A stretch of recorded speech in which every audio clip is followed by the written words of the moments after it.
Bago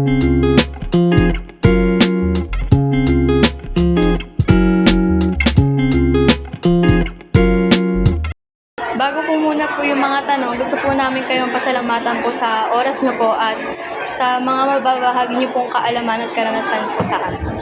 So, ang una po naming tanong is, how did you become a music teacher and how long have you been teaching music? How did I become? Actually, second choice lang yung major na to, no? Pero nung masiship na sana ako, pero nagustuhan ko na siya, tinuloy ko na hanggang makatapos ako ng actually PEM major, PE Health and Music sa BSU. I've been teaching music for 20 years na. 5 years sa private, 15 years sa DepEd. Next question po is, where are you currently teaching and state your past experiences connected to music teaching?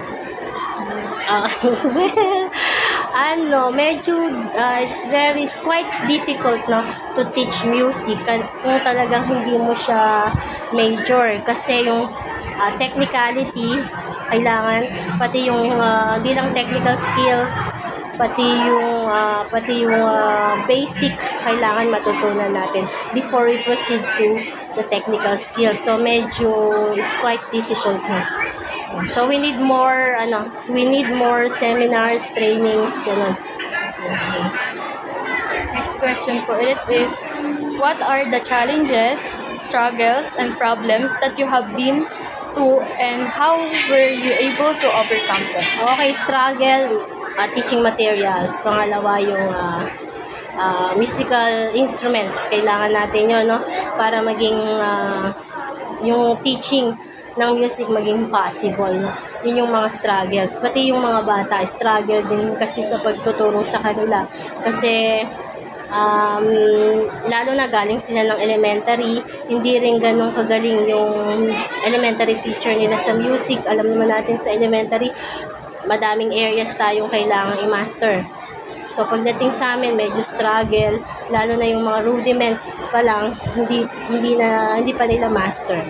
So ilan yung sa mga struggles.